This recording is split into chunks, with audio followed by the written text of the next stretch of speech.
So I learned this inner silence. I learned that I don't have to have answers to everything and ideas and meaning, and I can just embrace life as it is in silence without trying to jam it inside of my brain. That was one of the biggest misunderstandings, was because the church loves labels. Like, we created an entire subculture of stuff that we label as Christian, and then church people buy it and they feel safe while they're engaging with it, right? Like, is that a Christian book? Is that a Christian novel? Is that a Christian t-shirt? Is that Christian music? Is that Christian breath mint? Christian is it's not an adjective. Christian is a noun. All right, well, welcome to the Liminal Living Podcast. We got a different kind of episode for you today.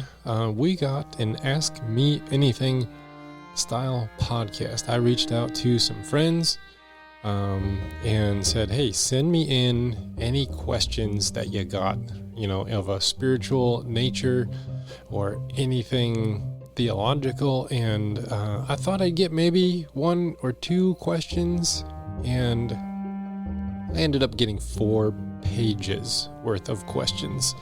I guess y'all got lots of questions. Now, I don't really want to provide answers in let me be the answer man kind of a thing. This is going to be more like if you came to me for spiritual direction, and these are the questions that are really on your heart, on your soul, you're wrestling with them. I'm going to direct you through that moment. I'm not going to just spout off a bunch of answers. Spiritual directors don't do that. Spiritual directors are trying to help you see perspective, give you some practices, just kind of help you see where God is in the midst of everything. So that's kind of my approach with these questions. Not necessarily to just provide these answers, but to maybe provide some perspective that helps us chew on these larger topics and ideas. So so it's going to be a little bit different to this week, and I'm a little bit late in posting because I'm literally going to record and then send it off to the sky, into the clouds of the internet, and y'all get to hear it pretty much after I'm done recording. It's just going to head right out there. So all that said, let's dive in. Okay, my very good friend Paul, he wrote in with a very good question, and he said, how do you recognize God during deconstruction when God seems to have completely disappeared? And I thought that is probably a good doorway question, because a lot of you who listen to this podcast are going through some kind of a deconstruction questioning phase where you're waking up beyond what was handed to you in the faith. You're waking up beyond that, and you're wondering, did I lose the faith? Am I still in the faith? Is there something to be, scavenged from the previous faith that I had? And deconstruction is a really broad topic, and it's really confusing for those wandering through it. So my answer to this question is more of it depends on what is the source of your deconstruction. What is the thing that sparked it? Because it's going to be different for whatever sparked it. So when I was talking with Rohadi a couple of weeks ago, he said that it's a common practice for the white church community to go over deconstruction over irreconcilable ideas. And if you remember, on I think it was week 3, I talked to my good friend Jeremy Wilson, who's also the lead singer of our band here in Langsburg area, Tom Ropel Band. Shout out to Jeremy. His was over irreconcilable ideas of faith versus science. I don't know how to reconcile my understanding of science and evolution with the very conservative 6-day literal creation, Earth is only 6,000 years old idea. And I see this in my studies in college, and now my faith told me this. Those two things can't dwell in the same space. I don't know what to do with that. And his deconstruction was over an irreconcilable idea. Some people have irreconcilable ideas around the concept of political nationalism of our faith, since the rise of Trumpism in 2000, and I guess it started in 2015, and it increased the exodus of the church of young people who are saying, wait a second, if being a Christian means that I have to also be a conservative Republican, then I don't know how to reconcile those two things together. That you have to be a Christian, you have to be like a conservative Republican nationalist who just votes for whoever the red team is thrown at you every week. If that is your faith, you don't have another understanding of your faith other than that. You gotta. That's going to cause an irreconcilable idea. You're going to walk away from your faith. And I know plenty of folks who, right around the 2016 marker, said, farewell, evangelicalism, see you later, I'm done with y'all. Plenty of folks did that.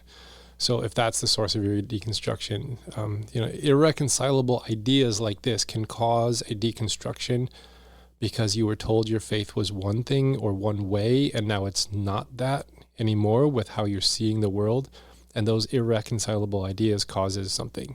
So if that is the case, that your deconstruction is coming from an irreconcilable idea that are like in conflict with one another, you can actually find God's presence in broader thinking, because the thinking is the source of the deconstruction. You have two ideas that don't serve well together. You don't know how to reconcile those things, but you probably were handed a very small, narrow understanding of what the entire faith was. And then exposing yourself to different, philosophies, exposing yourself to good science, exposing yourself to broader theology is a way that you can expand the borders of what is allowed to be contained inside of your faith. So that's how you can find God in the midst of deconstruction over irreconcilable ideas. You broaden the thinking of what the faith is. You broaden it out to say, how can I now include, these ideas of modern science with the understanding of Genesis account of creation. And you can understand that this is, mythological stories that were being told to people, many thousands of years ago, and they're trying to make sense of the world that they inhabit. And it is not meant for us to, do a literal understanding of this is exactly how it happened according to the Time magazine. They were on site, God is up there dictating to Moses, and Moses is writing everything down in the book of Genesis, and then he hands it over to the people and says, oh, well, God just told me this stuff, and I just kind of recorded it. I mean, if you dive into the book of Genesis itself, you do some textual criticism, which means that you're going to look at the language that is in Genesis. You're going to find that Genesis has 5 different authors, and one person compiled these 5 authors together into one book. And what they did was that when they compiled the 5 authors together, they put things in like chronological order of when things happened according to the timeline of Genesis. So that's why you have 2 creation accounts, because one person recorded it one way, another person recorded it another way. And how you know that there are 5 different authors of the book of Genesis is that each person has a writing style.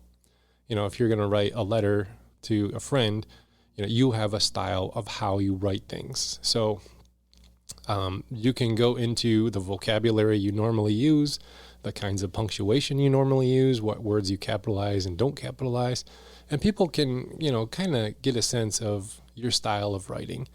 And when you look at the book of Genesis in the Hebrew language, there are 5 different authors in there. And so you don't have to take it as one guy recording from the voice of the Lord up on high, booming out of a cloud, and he's trying to chisel away at some stone as fast as he can. That's not what it's for. That's not how it happened. So you can expand the borders of what you consider to be allowed inside of your faith, like including good modern science and broader theology that says Genesis wasn't written for that purpose. Genesis was written for a different purpose altogether. And you find that purpose, you broaden your theology, you can expose yourself to different philosophies. And that's a good starting point. It helps you see that God's presence is in creation and not just in the small sect of thinking that you were brought up in. We're all brought up in a small sect of thinking that has a way of thinking, that has values, that has worldviews. And when we think that ours is it, and then an opposing idea comes in and actually proves itself to be true, then we look at the entirety of our faith and say, oh my gosh, is this even, is this even true? Is this even real? I got to throw the entire thing out. Now, if there are too many irreconcilable ideas and you end up leaving the faith altogether, but you're still trying to grapple with how to be a good human in this world, then hey, we can still be friends. And that's totally cool. And that's where my friend Jeremy landed, where he ended up exiting like that Christian understanding of Christian, it defines the entire metaphysical reality in the way that it was handed to me. And then we just kind of back up a couple of feet and say, wait a second, there's good stuff all across all of creation, including in science. And it's just not in this small little sect of the faith that has the entirety of all truth. And that gives you a sense of God's presence when you start to learn how to include, good theology and broader theology and good science and different philosophies into the faith and integrate them in to your value system and let it broaden you. And you just find yourself a well-rounded individual.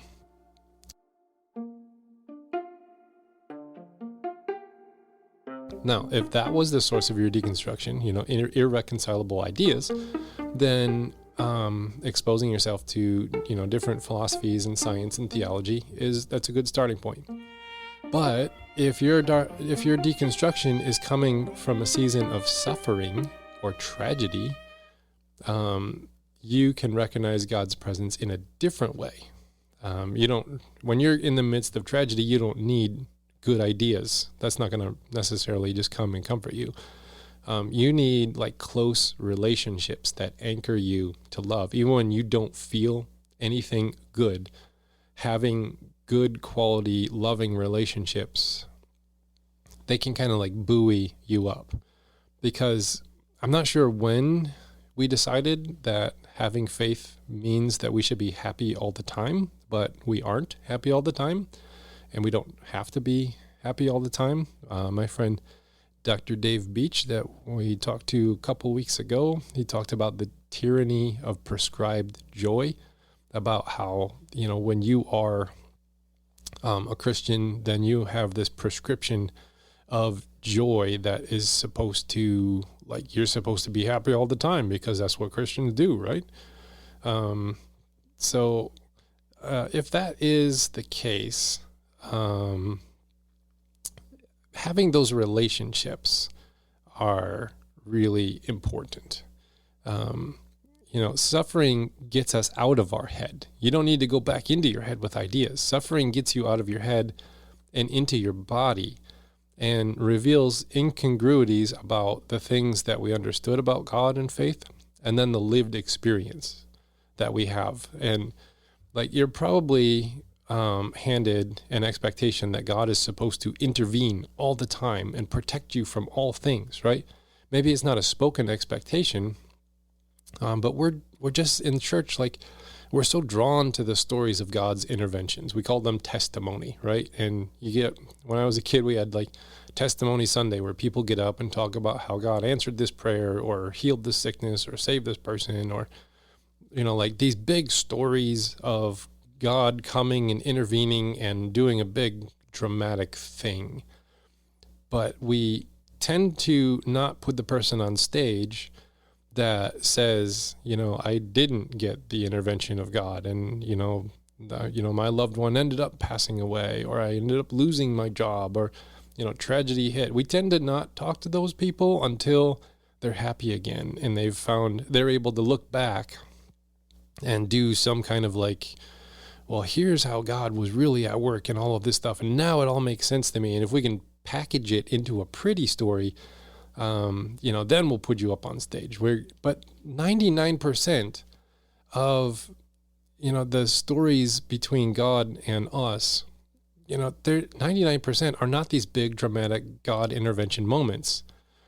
And it's the stories of, we lost my job and I don't know what to do, or, my child got sick and I don't know what to do, or the caretaking is wearing me down and I don't know what to do, or I'm living in constant poverty, or abuse happened, or, 99% of the stories are how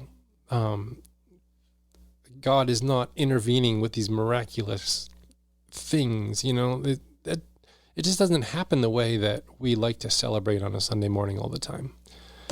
But it takes immense faith to traverse the times where God doesn't intervene. It takes more faith to do that than to just get up and tell a story about how, a dramatic intervention happened.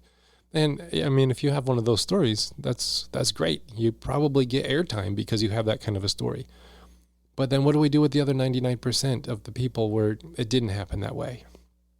We have to make room at the table for those stories of ongoing hardship and hard times.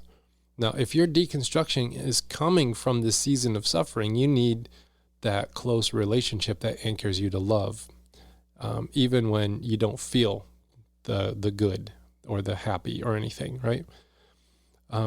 That's because we need to make places in our communities and churches for walking with people through their hardships, because we don't get those happy stories all the time. It doesn't happen that way. And so the two things need to happen is we need space in our communities for people who do not experience the miraculous dramatic interventions, but also the people who are in the midst of it need people in communities that they can tie themselves to, that buoy them up when they don't feel like God is present. Because we tend to take like God's presence, we tend to turn it into an emotion, like they're playing my favorite song and it made me cry. That was the Spirit, right? Does the Spirit hit you when you're bored? Like it has to be a dramatic emotion, and it doesn't necessarily have to be that. I mean, if you really are moved and you're crying, that's totally cool, but there's a whole lot more to it than that. You have to make space at the table for encountering the Spirit of God in other people and in relationships that are close to you and tight with you, and people that are going to feel happiness for you because you can at this moment, because everything's, blown to hell and you don't know how to put it back together. If we can't ignore the 99% of the people where these dramatic stories didn't happen. And if you're going through deconstruction because you're part of the 99%, you just need to know that you're the majority of stories where miraculous intervention didn't happen. And I don't know why that is. We'd listened, we did a whole episode on, deconstructing suffering. And that's some things that, we learned from Dr. David Beach. So that's one way to feel God's presence, is get around somebody who loves you and who will say, I don't care how bad you feel and how bad you get and what you say, I am here. I'm with you. That is evidence of God's presence. You might not feel that in emotion, and that's fine. You might not be capable of that.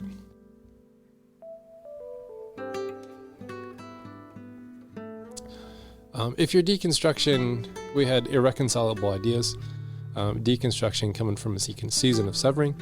If your deconstruction is coming from a place of abuse or oppression, especially from a spiritual leader or a community, or because of the larger political affiliations that like fail to admit or address the justice issues that are important to you, then your deconstruction will look a lot more like decolonizing your faith from the whiteness that demands conformity. And that's going to be helpful. And we talked a lot about that with Rohadi a couple weeks ago, where we deconstructed race and whiteness. And maybe if you're in that place where your eyes are kind of open to broader injustices happening that don't necessarily affect you because of your skin color or whatever, and you are deconstructing because your eyes are kind of open to this broader stuff that's going on, but the church you're involved in, the community you're involved in, they're not repenting of its marriage to power and politics. You can actually find God's presence in a different place than that building if you need be. Like if you can't find a church that will embrace you and how you're seeing the world in this moment, that's not your fault. It's the church's fault for not repenting of their marriage to power and politics. So you might have to, in order to find a community that, is decolonizing, you might have to sacrifice some modern amenities like the hipster rock show for a Sunday morning with like lights and fog and all your favorite songs from the radio. You might not find a church that has that form of Sunday morning worship along with the embracing of the justice issues that are important to you.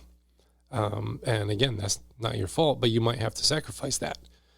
You might have to sacrifice like a fully staffed youth group for your teenage kid, or, a whole kids ministry that's going to take them and give them these like big grand experiences in these, age separated rooms and all that kind of stuff. You might have to sacrifice the amenities that you like in a church to experience the hospitality for your perspectives of the faith. But I mean, do you really want like these places shaping your kid's mind with theologically abusive statements? Do you really want a community that, believes that everyone is a horrible person at heart and that God doesn't like them and God's wrath is upon everyone until they pray some magic Jesus prayer? Like, if that is like, that lies at the heart of a lot of church communities that put on the contemporary face. They still don't believe that women should have a voice in church. They still don't believe that issues of race and justice are important to society and the kingdom of God. They still have like abusive pastors in leadership that go through staff like a revolving door, and there's bodies behind the bus, as Driscoll said about Mars Hill years ago. Like, hey, we're driving a bus and there's going to be a lot of bodies behind us because not everyone can get involved in this and stay involved in this. It's going to be hard, right? And he just totally abused people. But he had all the metrics and he had all the hipster rock show and fully staffed this and that and, all of the marketing and everyone loved it. And then he saw how that twisted the faith of so many people and the marriages and families of so many people, and people walked away from the faith altogether because of his abuse. Like, you might have to sacrifice amenities if you want to find a place that is more hospitable for how you see the world, right? And it might have to be you might have to find a different kind of community altogether. Maybe you're in a place where there is only that kind of church, and you would rather not go to a church at all than go to one that's damaging to society and the psyche of your children, right? Maybe you need to just like get involved in a yoga class or a painter's class, or, get involved in a band, or like join a dog lovers group or sports teams, play soccer somewhere, even online groups somewhere.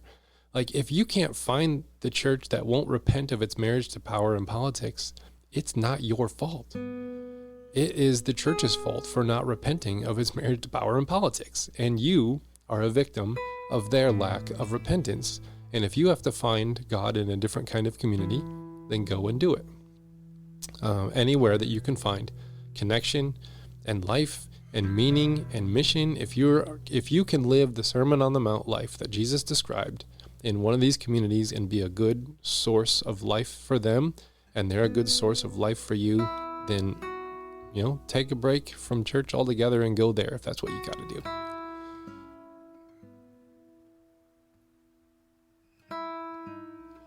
So we have deconstruction over irreconcilable ideas, a season of suffering, and possible places of oppression and abuse. And there's like a last one that I wanted to hit, and I don't know if this is all like entirely like exhaustive or not, but there is a season in the faith that's natural to seasons of faith called the dark night of the soul. And if you're deconstructing because you're in the midst of a dark night of the soul, you're not going to recognize God's presence at all. Because a dark night is a withdrawal of that felt sense of God's presence from your five senses for the purpose of unifying the soul to God beyond how you feel about it. So that is an actual season of the faith that John of the Cross wrote about that in his book, Ascent of Mount Carmel, and he wrote a poem about it and then a commentary about his poem, Dark Night of the Soul. Now, in his book, New Seeds of Contemplation, Thomas Merton said, contemplative prayer is the experiential union with God through faith alone, beyond all concepts, images, or feelings. It is the deepest level of faith in which we hold onto God even in the dark, the absence, the silence. Now, when John of the Cross, back in I think it was the 1500s, he was a Spanish mystic. He was writing about this stuff. He said that this all happens in the dark so that we can't mess with it. We can't control it. We can't steer it. This is nothing. It's sheer grace of God that comes and meets us. And it's a mystical season of the faith that calms down what he called the four passions: joy and sadness, fear and hope. Now, there's nothing wrong with joy. There's nothing wrong with hope. And there's also nothing wrong with sadness and fear. They're all natural. But what he's saying is that a dark night calms them down, because naturally we're going to run towards joy and hope, and we're going to run away from fear and sadness. And a dark night is actually meant to still our crazy existence, because we're running towards and away, and they're not necessarily good true north things where you're running towards everything that brings you hope and joy and running from everything that gives you fear and sadness, right? We are to be led by God and not the ego's passions and fears. So a dark night it's felt as a time of suffering, but it's not merely just going through a hard time or going through a tragedy, right? A dark night is a mystical experience of the soul where you're being united to God in the dark beyond how you feel about it. It feels like you lost your faith. It feels like I have nothing left. I don't believe in God anymore. You feel the absence of God. Like God has left me and abandoned me and there's nothing left. And what has actually happened is that God has come so close that you can't feel, so close that you can't see. And there is a unifying of your soul to God that's happening beyond the senses. So you can't feel it with your emotions or even your intellect. It's happening directly soul to God kind of a thing.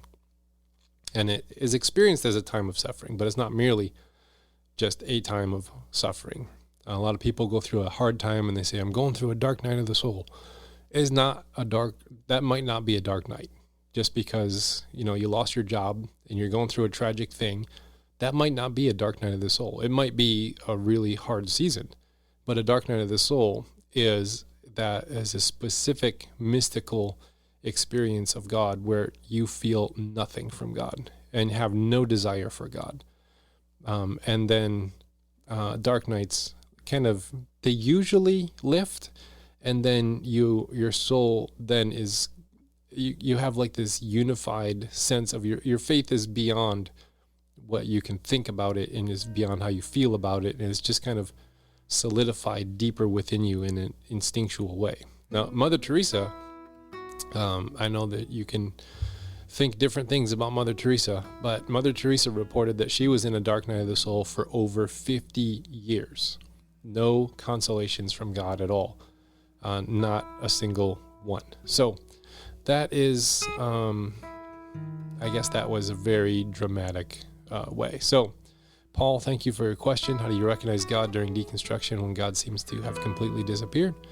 And I guess it just depends on how you're approaching this thing. And there's different ways to experience God most of the time, and sometimes you won't, and that's totally fine. So, yeah, thank you, Paul.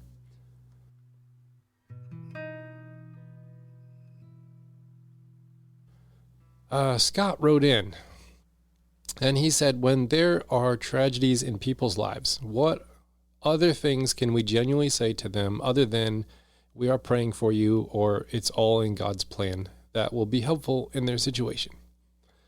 And I would say, as someone who's gone through my fair share and then some of tragedy, like literally anything else is helpful to say at that point. You know, you approach someone and they've lost a child or a parent or a loved one, and you're like, what do I say? What do I say? Like anything else other than, hey, pray for you, or hey, it's all God's plan, it's all good. Like I would, if somebody would have said, hey, can I buy you a burger sometime? That would have been more helpful than the phrase, hey, it's all in God's plan, right? Like, at least I can eat a burger. You know, there's no, that it's all in God's plan is just a big mouthful of fluff. Now, why do we do this? It is unhelpful to say those little cliched things, but why do we do this?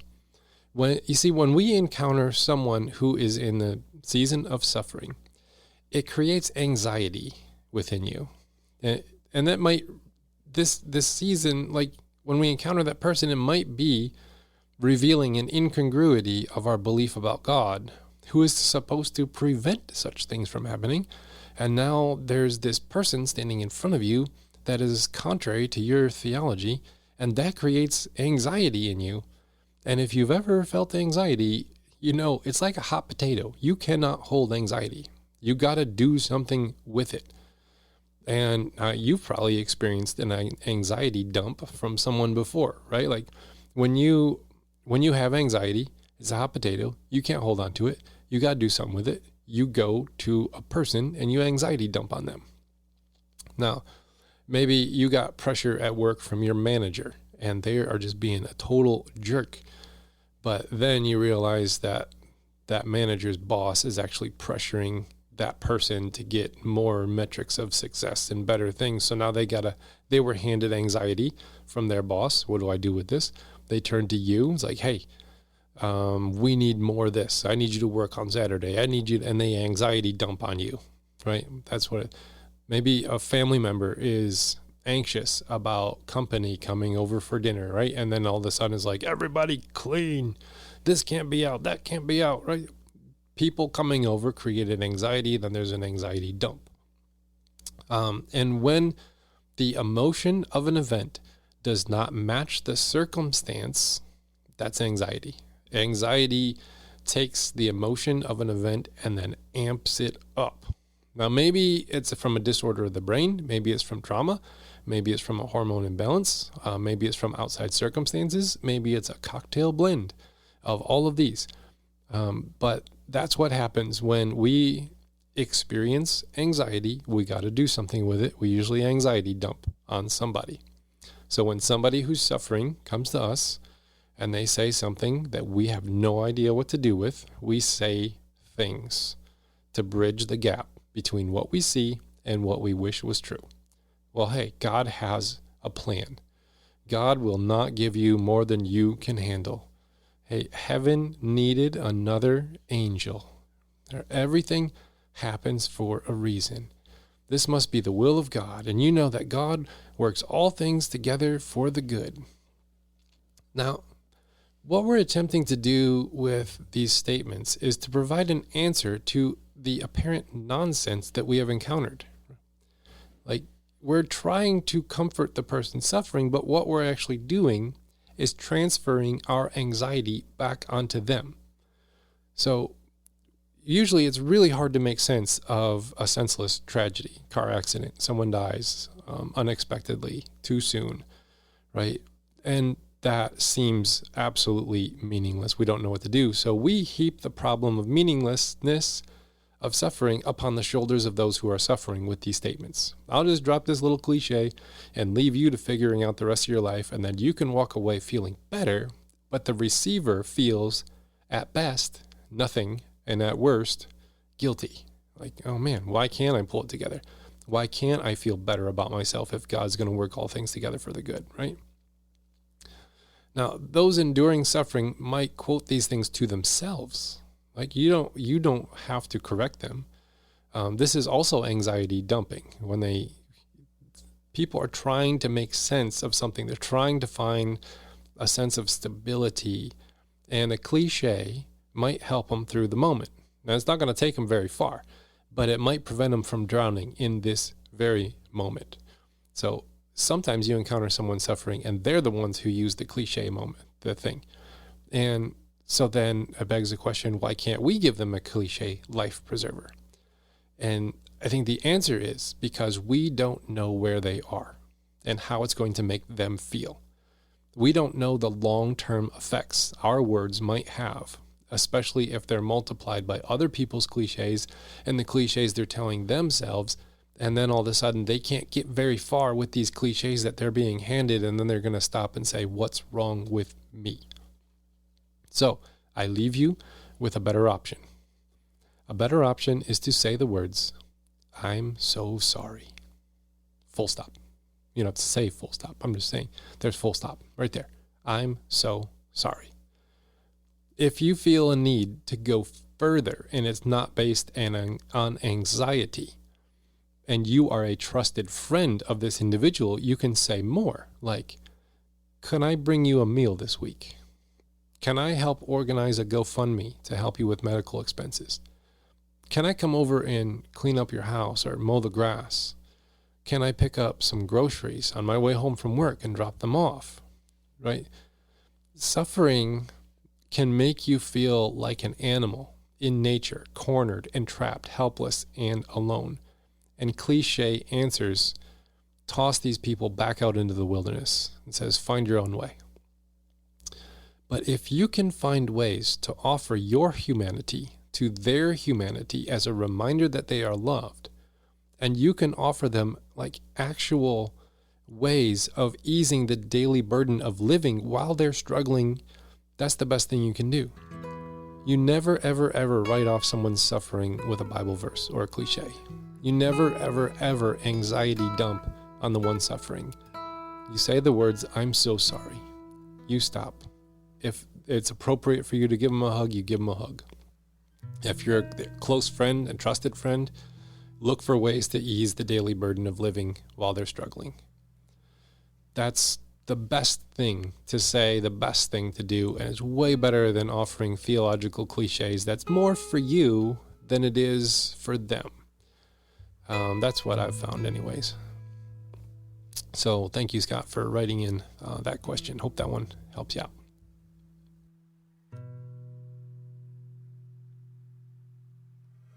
All right, Lance. Lance is a friend of mine, and I like Lance. And he wrote just like the question. He said, the problem of evil, : So here we go. We're diving in.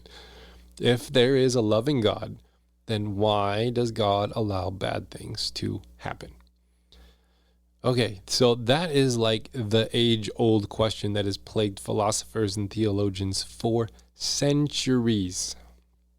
Maybe even longer. Maybe we can use the term millennium.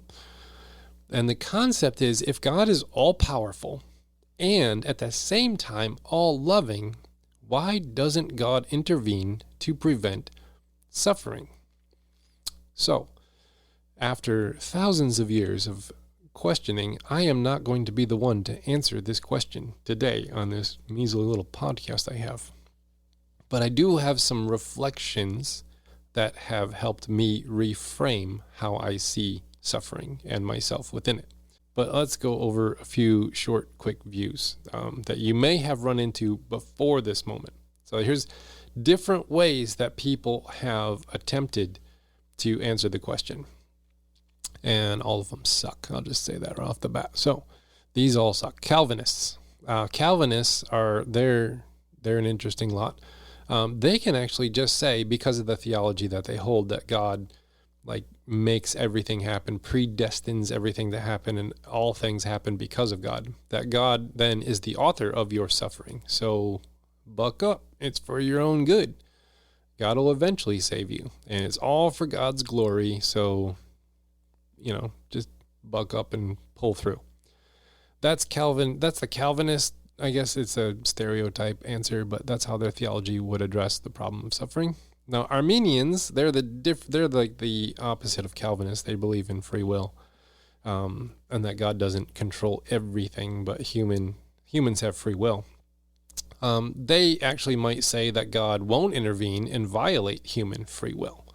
And that's why things happen, is because God lets humans be humans. And so that's their answer. Now, the fundamentalists, they're just going to say, well, you sinned. That's why there's suffering. You messed up and God is punishing you. If you repent, then everything will get all better again. And that one really sucks. Evangelicals can just say God won't give you more than you can handle, so buck up and get back to a happy place again soon so we can bring you up on stage and you can tell your story. Because God has a plan. Really? God is up there killing people as a part of some grand divine plan? That doesn't make sense to me. God doesn't give you more than you can handle. Really? God is up there saying, Dave really has some broad spiritual shoulders. I think you can have cancer. Yep, there we go. Pull the cancer button. There it goes. It doesn't work. That doesn't work. That sucks. Atheists, they can just say, well, there is no God, so suffering happens because the cosmos is harsh. Look at nature. Buck up. No one's coming to save you. Figure it out. That one really sucks. Each one of these seems to suggest that God is a negligent parent who sees the child playing with a chainsaw and then does not intervene because God's love will not override human free will. But, come on. If you saw a baby with a chainsaw, are you going to stand there and be like, I don't want to intervene on the baby's free will? That's absolutely stupid to think that. If I see a little toddler running around with a chainsaw, I'm going to intervene. I'll be like, give that thing over to me. You cannot handle this. You're going to hurt yourself and some other people. So we have to ask the question, I think, what does it mean for God to be all powerful? Now, I do want to interview Dr. Thomas Oord, who wrote a book on this very subject called God Can't. Basically reframing the theology of omnipotence within the context of self-limiting love that God is. So stay tuned for that one. I'm working on nailing that one down. So I am not the theological expert in that open theism kind of a concept. That's not my bag. Is not my. That's why I want to interview him. But the truth is, suffering creates trauma. Trauma creates unhealthy states of the nervous system that leads to then addictive behavior that we use to calm our nervous system down, which then leads to the church calling you a sinner and then throwing you out on your ass. And then that leads, or it can lead you to just hiding really, really well. Or they're open to you if you are in that special ministry over there, like AA, or the special needs room. If you have a disability, you can be a part of our church, but in the closet over there, right? Like, there was this one time, I was in church. I was actually just running sound, and the pastor was down front. He was getting ready to preach, and there was this little girl, just the cutest little thing in the world, like skipping around in her Sunday dress down front. skipping between the pews, and like he looked down and he said the words, "Would someone remove this child? Like, we have adult things to do here. We're going to talk about these like the brainy theological things here." And it's like, oh my God, like we don't have spaces for people who can't think like us, be like us, or whatever. And we create that. Trauma slowly wears your body down because suffering and trauma are literally more than you can handle. Literally. Everyone suffers. Many go through tragedy. Some go through devastation. And very few go through repeated or ongoing tragedy. I don't know why. It feels like life is dealing out a hand of poker, and some win and some lose. Feels like utter chance. Like, oh, I got a pair of twos. Like that's what I got, and the person over there got 4 aces.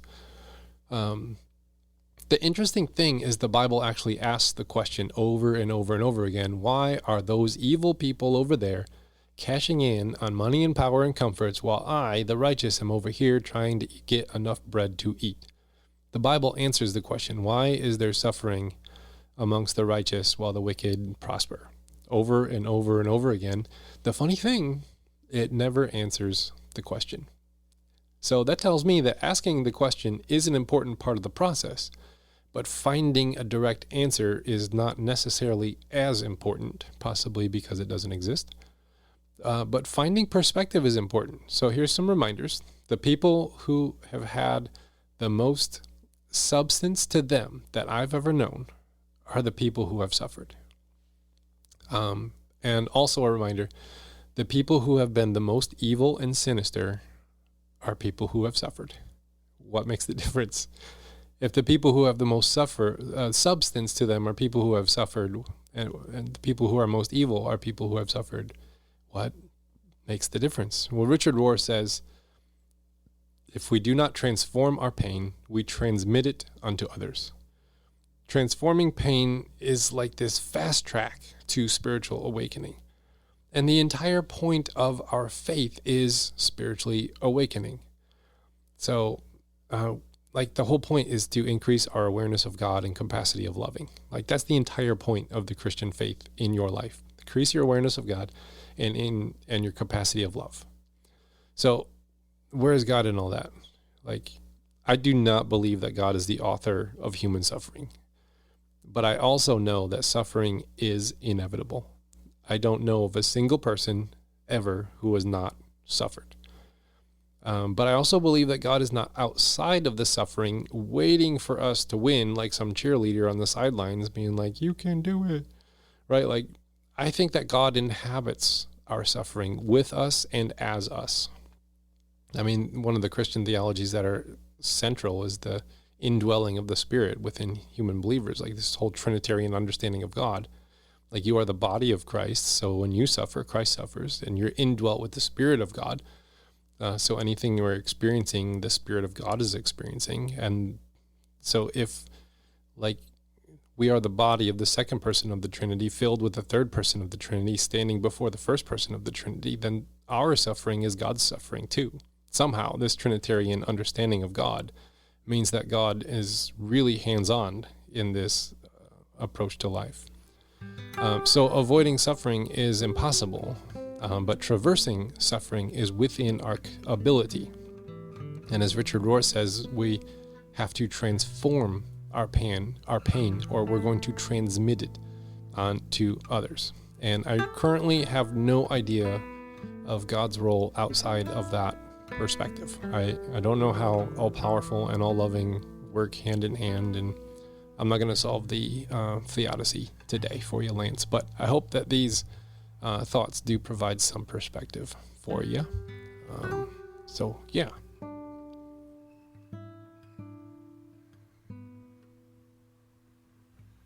All right, last question that I'm going to take on is from my friend Tim. And Tim asked a really good question.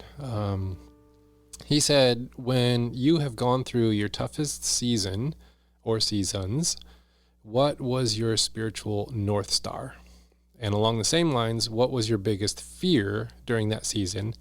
And along the same lines, where were you most misunderstood? So question is, what was your North Star? What was your biggest fear during the season? And where were you most misunderstood? And I think all three, that was a really brilliant way to phrase that question, by the way, Tim. That was absolutely brilliant. Never put those three together as one experience, but they're all one experience. So all three of these questions bleed into one long-ish answer. My North Star when I was suffering was people. Like, God met me in people. Because before that, God was just this idea I had in my head. It was a theology, a philosophy, a worldview, right? But when you're suffering, ideas, who cares about ideas at that point? Ideas aren't going to help you. I need somebody to come over and mow my grass and help me. And the theology doesn't matter. Ideas don't matter. Philosophies don't matter. And suffering gets you in your body, out of your brain and in your body in such a visceral, animalistic way. Like Thomas Merton wrote in his 7-Story Mountain, when he was a teenager, his dad died of this brain tumor. And it was before you could really do much and operate. And he kind of recounts visiting his dad in the hospital. And it was just this horrific, ugly thing because, it's making his head expand. And it doesn't look good. And he has to, as a teenager, encounter his dad with this massive growth on his brain. And he recounts the experience. He's like, there was nothing I could do except take it like an animal. And that's what suffering makes you feel like. Doesn't matter. Ideas don't matter. Cliches don't matter. Philosophies don't matter. Worldviews, they don't matter in that moment because you feel like an animal. So people were the ones. He went on to talk about how his dad, was still able to talk and comprehend. And he said that, we thought cancer was destroying him, but it was making him great.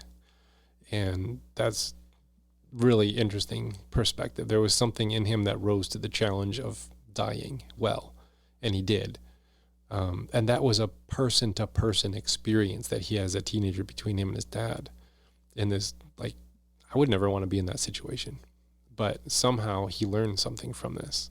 So people were my North Star. My wife, she kept me grounded. She gets mad at things that deserve getting mad over, while I'm probably going to theorize and philosophize my way into my head. She keeps me grounded in emotions and sensory and this world and what's actually here, instead of me romanticizing things and dramatically making it into something other, trying to figure out how can I craft this story to best fit this next thing I'm doing. Nope. She can just get mad at the situation because it deserves being mad over.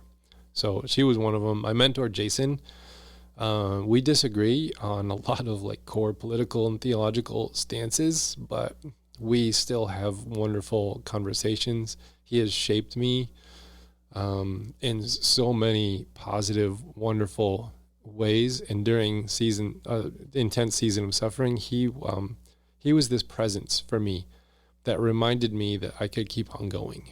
And I did. And I'm forever grateful for Jason. He loved me through that season. Another one was Thomas Merton. I've quoted him a couple times, but I never met Thomas Merton. He died in 1969, I think.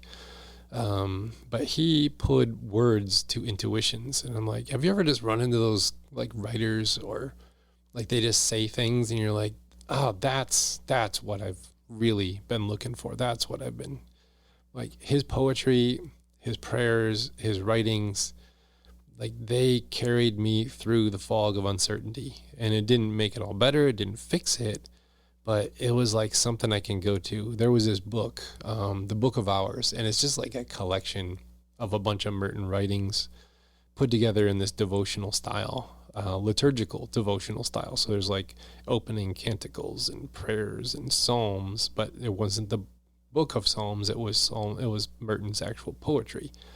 And it was just that book carried me through so much uncertainty. I would sit down and read something and be like, somebody understands somewhere. And I'm not crazy. I'm not insufficient. It's just really this hard, right? He was that reminder for me. His writings, Richard Foster was another one.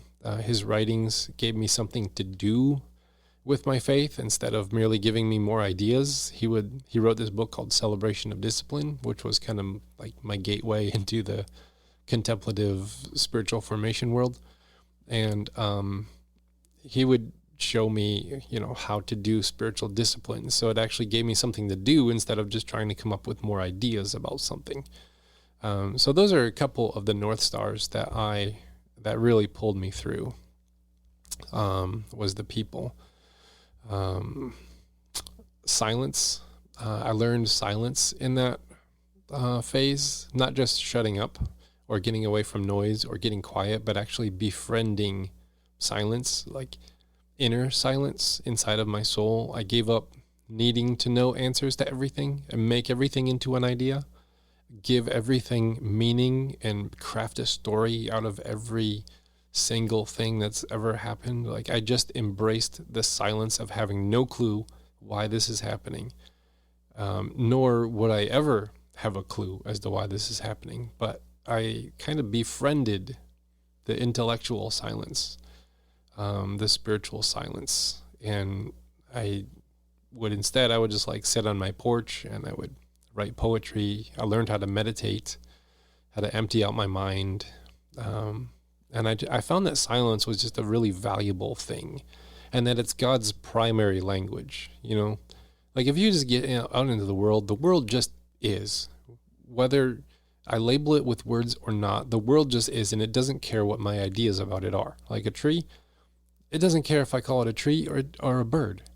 It just is what it is. Whether I know why it's here or what it is, if I call it, it just is what it is. It's reality.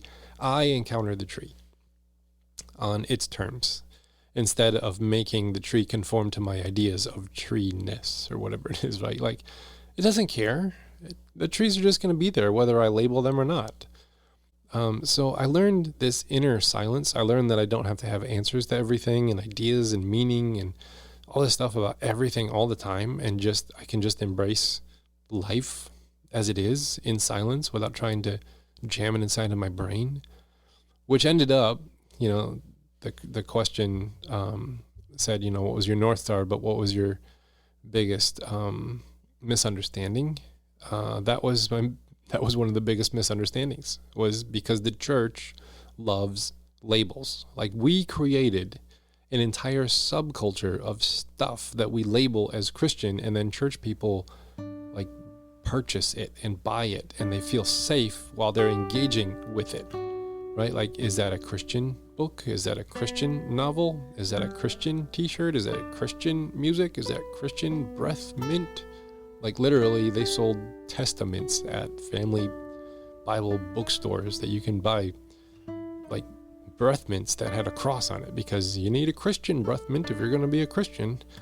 Christian is it's not an adjective. Christian is a noun.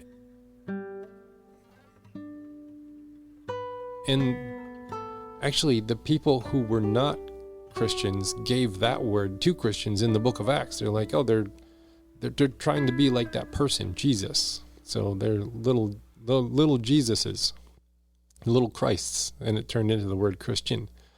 And so it kind of felt like I was losing my faith because I refused to label things, because as soon as I did, I felt like that wasn't right.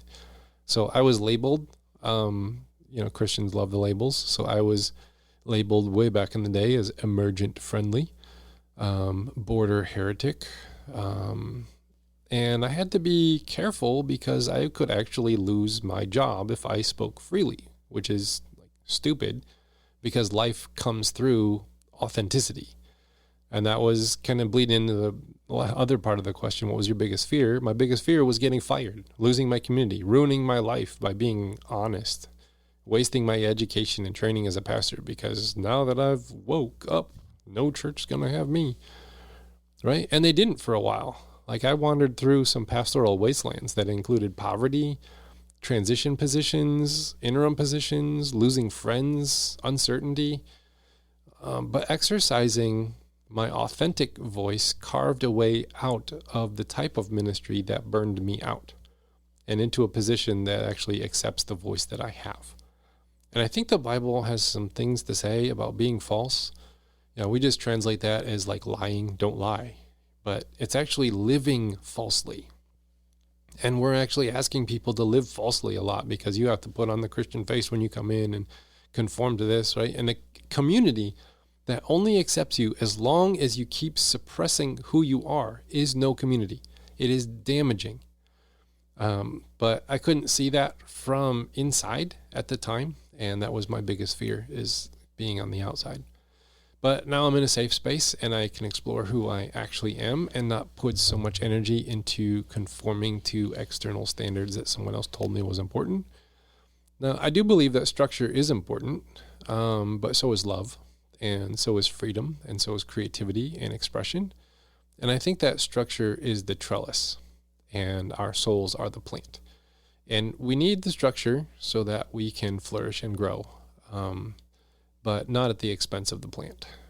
If you have no structure, then the plant really can't do a whole lot. It's not healthy. It's not beautiful.